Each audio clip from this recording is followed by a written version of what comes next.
At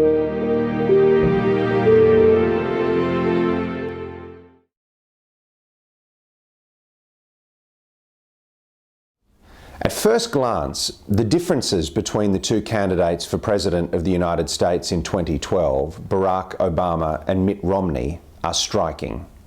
One is black, the other is white. One paid off his student loans a few years ago, the other was born wealthy.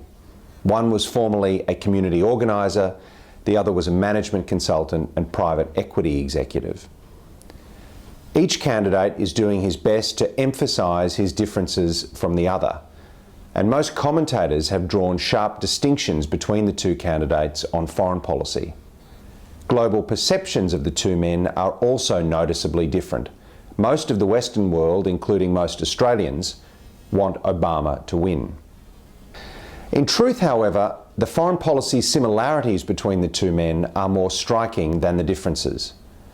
President Obama is not as left-wing and dovish as many believe, and Governor Romney is not as right-wing and hawkish as he would have us believe. President Obama has governed as a cautious realist, focused principally on America's national interests. His speeches are about hope and change, but his foreign policy is about reasonableness and balance. He's also demonstrated a clear willingness to use force, sometimes unilaterally, to protect US security and interests. It is harder, of course, to make judgments about Governor Romney's foreign policies. His few interventions on the topic have not been especially impressive. If we believe his rhetoric, then should he be elected, the foreign policy right wing is back in business. Romney has criticised Obama for being a serial apologiser, promised a more muscular approach toward America's adversaries, and vowed to usher in a new American century. But in my opinion, Romney's heart is not in it. His character, his work and life experiences indicate that he would more likely be a careful, analytical foreign policy maker who bases his decisions on expert advice and facts rather than intuition.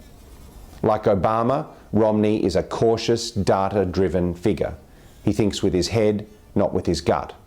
His proclivity for PowerPoint, like Obama's penchant for the teleprompter, speak to a desire for order and control. There are many examples of foreign policy convergence between the candidates. For example, in Asia, Obama's strategy is to cooperate with Beijing, but he also intends to renew America's presence in the region and maintain a balance of forces at a time when there is significant uncertainty about China's future behaviour. Romney's rhetoric on China has been several notches tougher, but he has focused largely on economic matters.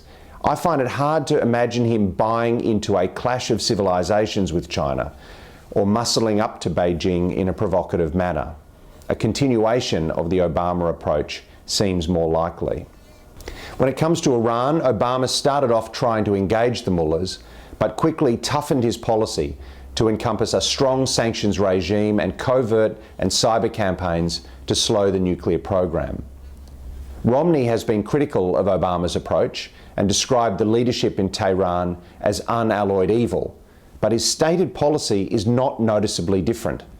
He may be more likely than Obama to authorise a military strike to interrupt the nuclear program. Then again, the riskiness of that option stayed George W. Bush's hand, and Romney is a more cautious politician than Bush.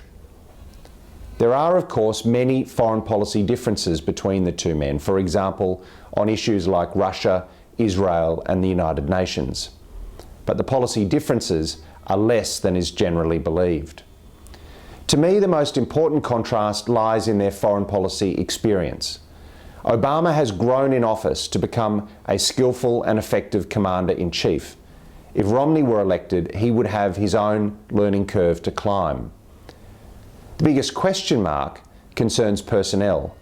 After nearly 4 years, we have a sense of the staff template Obama prefers: highly competent, disciplined, and loyal policy engineers who are largely content to implement his vision rather than argue with him over it. Romney is a more malleable character, so the identity of his foreign policy picks is likely to matter more. Still, even saying this, it is hard to discern a fundamental clash between the two men when it comes to their world views. And even if a President Romney were minded to make instinctive, bold decisions, the lessons the United States has learned so painfully in the past decade would constrain any tendencies toward adventurism. Americans certainly have a foreign policy choice to make in November, and their choice will be felt here in Australia. But the world is not at a crossroads.